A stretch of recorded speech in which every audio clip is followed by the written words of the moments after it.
Nous revoilà, cher DG, pour une autre fine analyse, toujours de notre homologue Champ. On se déplace en peine de quelques kilomètres dans certains cas, parce qu'on reste dans la conférence de l'Est, mais cette fois, on va aller analyser la division que plusieurs s'entendent pour dire est la division peut-être potentiellement je m'en dire, je ne sais pas si c'est la plus forte, mais c'est du moins une des plus intéressantes à suivre.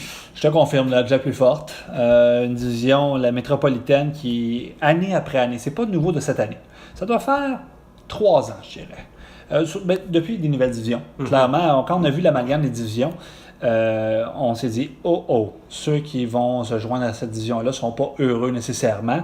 Il faut se rappeler qu'à l'époque, Philadelphie, Columbus, les Rangers, c'est une division vraiment qui était un amalgame de plein de divisions en réalité. Je pense aux Devils, les Rangers qui étaient ensemble avec Pittsburgh. Ces trois-là étaient ensemble, les Islanders également. Mais Washington n'était pas avec eux. La Caroline était avec Washington, mais Philadelphie était également là, mais Columbus aussi était à part. Donc c'est vraiment une erreur de 3 divisions quand on est devenu une. Donc c'est super intéressant, mais malheureusement, c'est sûr que j'imagine que quand Gary Bettman a proposé le changement d'alignement, personne dans les propriétaires s'est dit oui, mais les équipes monéliques, ça serait pas fair. Non, effectivement, je pense pas que ce soit dans ses considérations. D'ailleurs, il n'y a pas grand-chose qui semble être dans ses considérations de toute manière.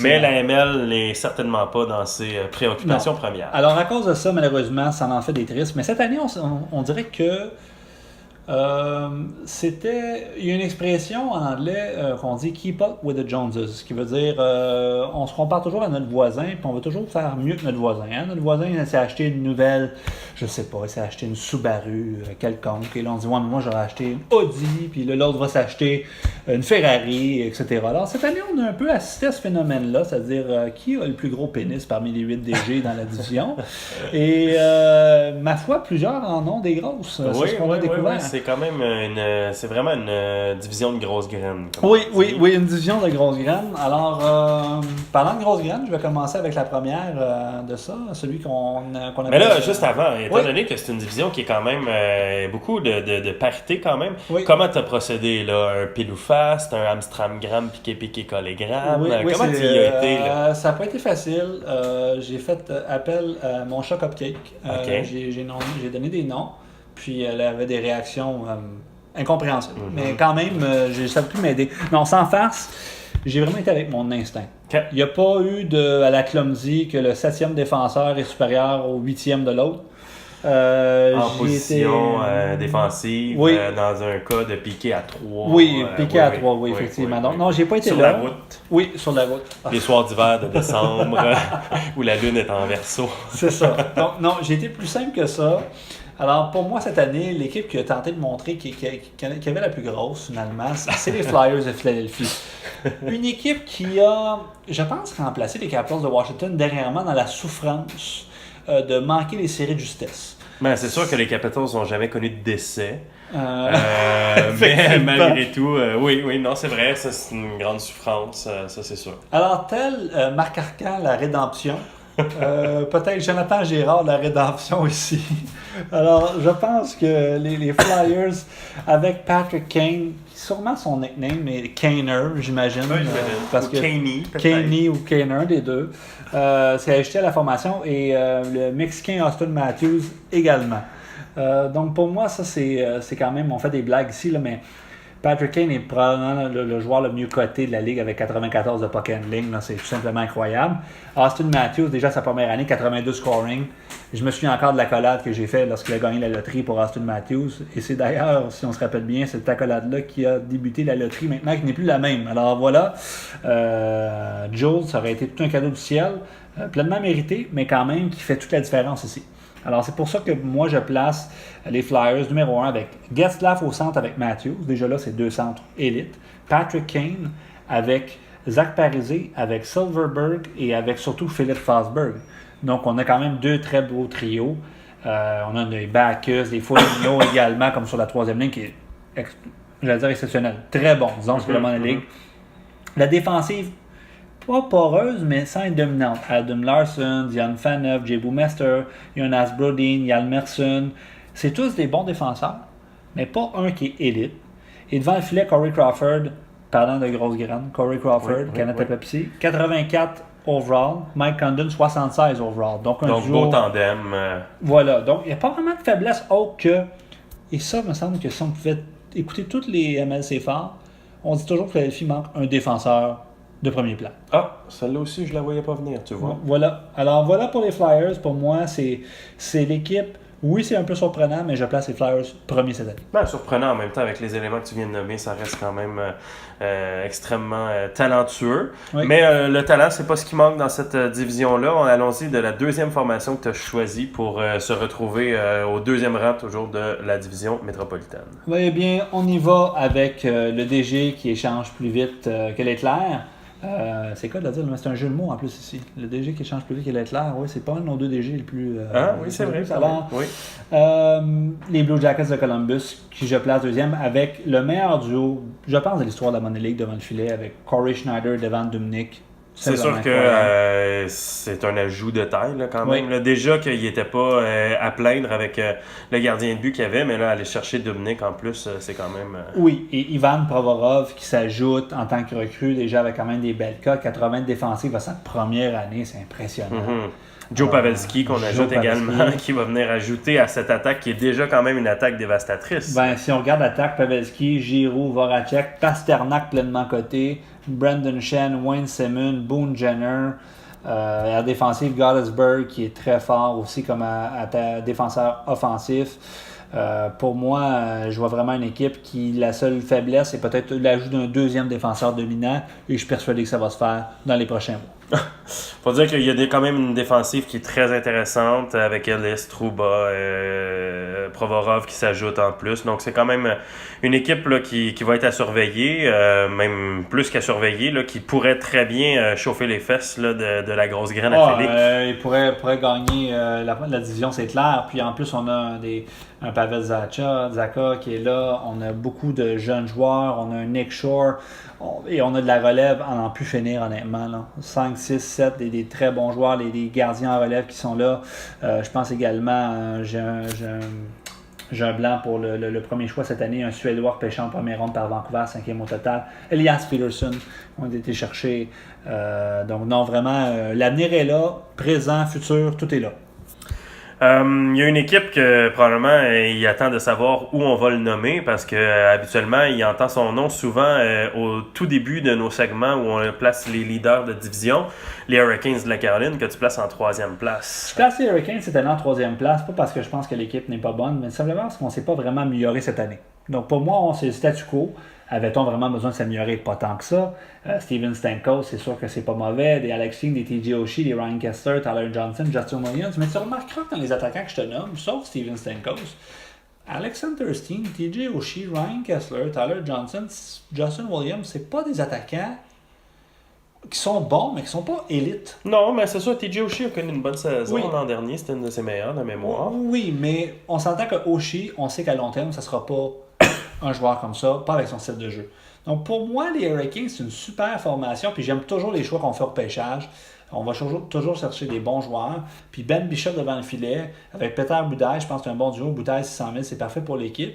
Mais on dirait que, peut-être parce que c'est un peu comme quand on est dans une relation à long terme, c'est pas comme la première fois. La première fois, on dirait qu'on voit l'équipe de son premier jour, des meilleurs angles, etc. Alors pour moi, les Hurricanes cette année, ça reste une valeur sûre. C'est comme acheter une action de la Banque Royale, ou peu importe, c'est une valeur sûre, on est sûr, on va, c'est parfait ce jour-là.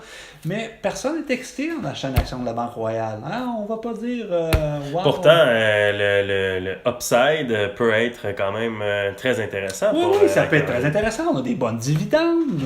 Voyez-vous, j'aime bien là, les Hurricanes, mais ça ne m'excite pas. C'est plus une start-up, c'est une équipe bien établie. Voilà. OK.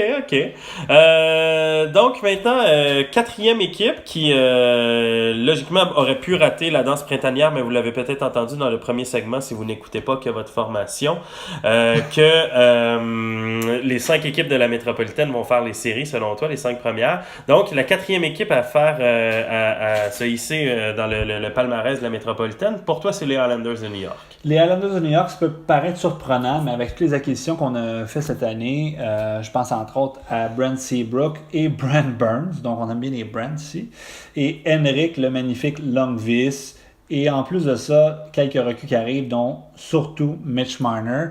Donc pour moi, c'est 4 acquisitions, alors qu'on a perdu Wicklenberg, mais le reste, c'est l'harceleur de ce monde, etc. C'était pas des joueurs qui avaient un impact immédiat qui était vraiment de numéro 1. Mais là, en plus de ça, on a le meilleur duo de l'histoire offensif des défenseurs de la Money League en Erik Karlsson et Brent Burns. Jamais on a eu 2 défenseurs avec 96 et 95 de puck handling, 99 de passing pour Karlsson et 92 pour Burns, 82 scoring pour Karlsson et 90 pour Burns. C'est assez exceptionnel, merci. Du jamais vu et on ne reverra plus jamais ça. Non. Honnêtement, d'ailleurs, je tiens à dire, j'ai gagné mon pool l'année passée avec Karlsson et Burns. Juste là, ça a fait la différence. Alors, pour moi, ces 2 défenseurs avec Seabrook comme 3e, tassez-vous de là. Ça fait vraiment peur. Mitch Marner, 81 puck handling. Oui, juste 70 de scoring.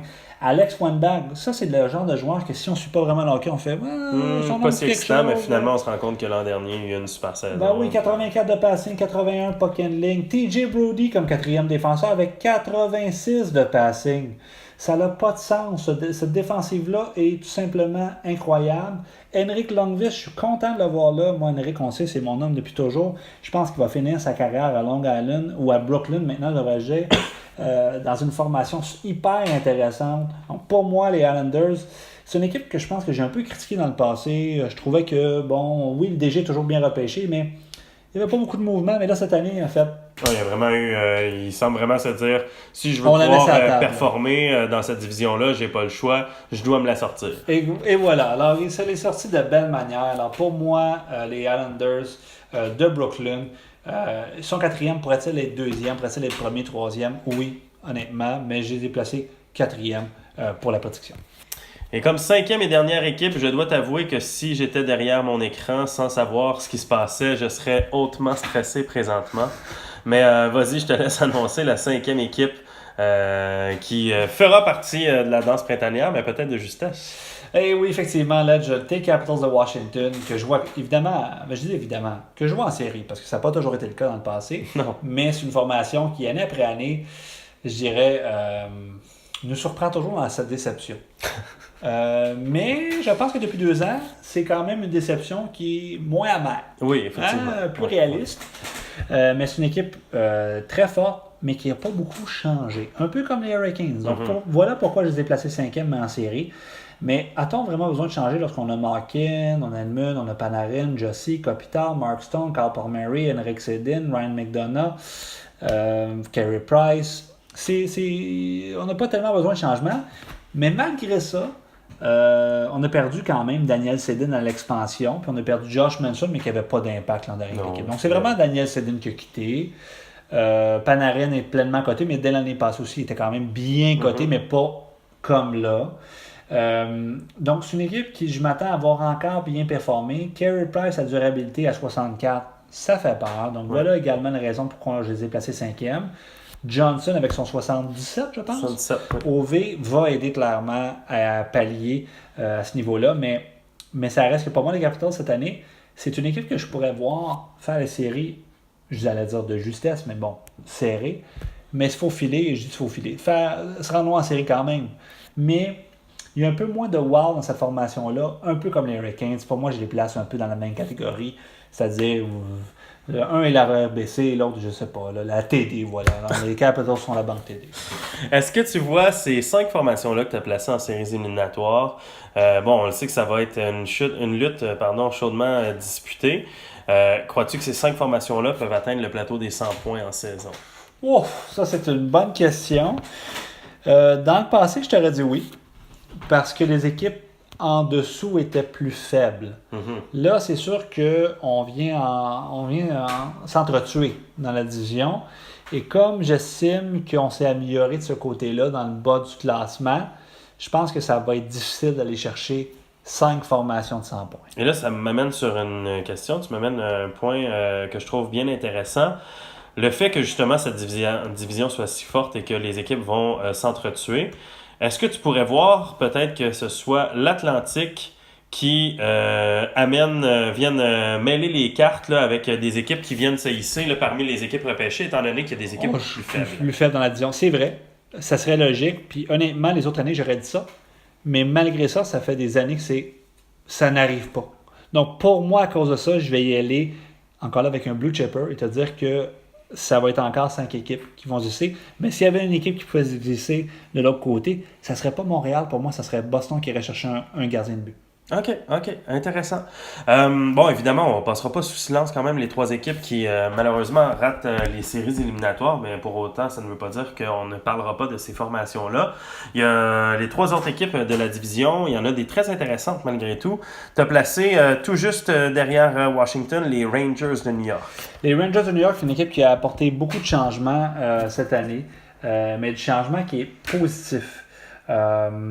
Je vais avouer, je n'étais pas trop certain. Les Rangers, c'est un peu comme Columbus, c'est-à-dire qu'on change souvent de plan, mais on change souvent quand même bien son plan. Donc, ça, je vais donner à Sylvain, le travail est là. Donc, on a été chercher quand même chez Weber, Dennis Wideman, bon, c'est peut-être pas le meilleur, mais chez Weber, on a perdu Matt Dumba et Ricola, donc c'est pas les plus gros noms, mais les jeunes s'en viennent. C'est ça que j'ai retenu le plus. Les Vincent Trocheck, les Nathan McKinnon qui a été une acquisition l'an dernier. Donc pour moi, et Radulov également. Donc pour moi, c'est une équipe qui, oui, est bonne, mais Martin Jones, à 27 ans, pleinement coté, va faire la différence cette année. Mais malheureusement, on se retrouve dans une division, il faut faire des compromis, il faut faire des décisions. Oui, c'est une équipe qui a quand même beaucoup de bons attaquants. On a quand même McKinnon, Trocheck, Charlie Cole, Radulov, Patrick Marleau comme noyau avec Shea Weber à la défensive. Mais j'ai pas le choix. Je dois placer les Rangers là. Puis moi, être eux, j'aurais pas été chercher Shea Weber cette année. J'aurais été chercher de la jeunesse à la place. Mais c'est la décision. Mais connaissant Sylvain, on va changer Shea Weber dans l'année contre quelque chose d'autre. Et qu'est-ce qui lui manque, cette équipe-là? Et là, je te demanderais de faire abstraction des équipes avec qui il compétitionne, parce que il manque peut-être plusieurs éléments pour aller rejoindre un Philadelphie, Columbus, etc. Mais qu'est-ce qui manque à cette formation-là pour devenir une équipe, malgré tout, de premier plan? Un défenseur. Un défenseur de plus. Oui, Shea Weber, c'est bon. Anton Strandman, c'est un défenseur qui est peut-être un peu sous-évalué également. Mais on n'a pas un numéro 3 digne de ce nom actuellement. Donc pour moi, on a au moins besoin d'un défenseur, peut-être même un deuxième idéalement. Je dirais que c'est ça, mais avec les jeunes qui s'en viennent, d'après moi, on sera en mesure d'échanger un de ces jeunes-là pour aller chercher le défenseur en question. Et là, je suis convaincu qu'il y a des DG qui se demandent laquelle des est-ce que ma formation finira dernier encore cette année? Est-ce qu'elle va finir avant-dernier? Donc, les 2 dernières équipes qui nous restent, à quelle position les places-tu? Pour moi, c'est les Devils du New Jersey qui sont avant-derniers dans la division. Les Devils, c'est une équipe qui n'a pas apporté beaucoup de changements. On a gardé la stabilité cette année. Là. On a rajouté Athanasiou comme recrue qui s'ajoute à la formation. Mais je pense que c'était bien ici. On a un plan en tête, on va le respecter à long terme. Jake Allen, Robin Lehner, on est patient en ce cas-là. Le DG était patient pour Jake Allen et ça a été payant. On l'a vu, Martin Brodeur l'a vraiment transformé. Absolument. Il avait perdu tous ses repères. Donc, moi, je pense qu'on prend la bonne technique, la bonne approche. Ryan Johansson, encore une fois, sera le leader de cette formation-là. Mais Zibanejad, qui a pris du galon, je pense, avec les Rangers dans la Ligue nationale, très bon. Mais il nous manque encore quand même des jeunes. Ils s'en viennent, ces jeunes-là. Ils sont pas là. Évidemment, j'aimerais voir un gars comme Strome dans le passé qui aurait pu mieux faire. Mais ça reste que pour les Devils, il faut être patient. Et je pense que dans cette division-là, de tenter de s'améliorer aurait été peine perdue. Alors, aussi bien aller avec ça. Et pourquoi pas peut-être en sortir une surprenante et faire les séries comme on l'a fait dans le passé. Mais j'ai hâte de voir un gars comme Ryan Pollock faire la formation dans le futur. Un gars comme Brett Ritchie aussi pourrait s'imposer un peu plus. Donc, moi, j'aime l'équipe. On a été chercher Chara l'an dernier contre pas grand-chose. Ça avait bien du bon sens. Mais on continue comme ça. On va chercher des aubaines, mais qu'on ne sacrifie pas la relève pour l'instant. Et là, si tu places les Diables du New Jersey à cette position, c'est que logiquement, c'est les Penguins de Pittsburgh qui, encore cette année, se retrouvent en bas de peloton. Et c'est là que ça fait mal pour l'échange du choix première ronde. Et j'entends déjà Nunes et Gilles dire « Voyons donc, c'est pas fair. J'ai des joueurs qui sont bons, talentueux. Cette année, on a Carter, Mohanen et Koivu qui sont quand même bien établis. Anders Lee, David Savard qui, ma foi, j'ai l'impression qu'il est là depuis 100 ans avec les Penguins. Mais on a un problème. Oui, on a ces 3 joueurs-là, Koivu, Mohanen, Carter. Après ça, Chris Versteeg, Andersley, Darren Helms, c'est des joueurs de troisième trio qui sont au deuxième trio. Donc là, on a un problème de profondeur. Si on regarde ensuite la défensive, Mark Stahl, c'est plus celui qui était. Carl Osner, c'est bien, mais c'est pas un défenseur élite. David Savard, c'est un défenseur qui est surprenant. Je faisais des blagues qui est là depuis 100 ans, mais c'est un très bon défenseur. Calvin DeHaan, qu'on a été chercher à cause de l'expansion, c'est bon, mais c'est pas élite. Marc-André Fleury, c'est bon, mais c'est pas élite. Donc, malheureusement, à cette division-là, moi, je trouve que Pittsburgh, le problème qu'on a, c'est qu'on est juste assez bon pour pas bien repêcher dans le top 5, ou disons même top 10 à la limite, mais disons top 5 à top 10, c'est là qu'on va sûrement être, là, 5 à 12, disons. Donc, on n'aura pas un choix, mais en plus, on a échangé notre choix cette année. Donc, c'est dangereux comme transaction. Mais est-ce que Pittsburgh est en meilleure direction qu'il y a 5 ans? Sans aucun doute. Sans Il y a quand même une aucun très belle doute. progression chez cette équipe-là, mais effectivement que ça devient toujours très délicat d'échanger son choix de première ronde quand on est dans la division métropolitaine puis qu'on le sait qu'on n'a pas nécessairement les éléments pour aller rivaliser avec les plus gros clubs Oui. de cette division. Mais je vais donner à l'organisation un gros plus. On a très bien fait sans repêcher dans le top 5. Et ça, c'est pas donné à tous. Donc, bravo à l'équipe. Malheureusement, je ne pense pas que c'est leur année. Donc, ça conclut la deuxième division et par le fait même, ça conclut la conférence de l'Est. Donc, j'espère que vous avez apprécié ce segment également. On se laisse là-dessus et dans quelques instants, on vous lance l'invitation pour aller écouter les divisions de la conférence de l'Ouest.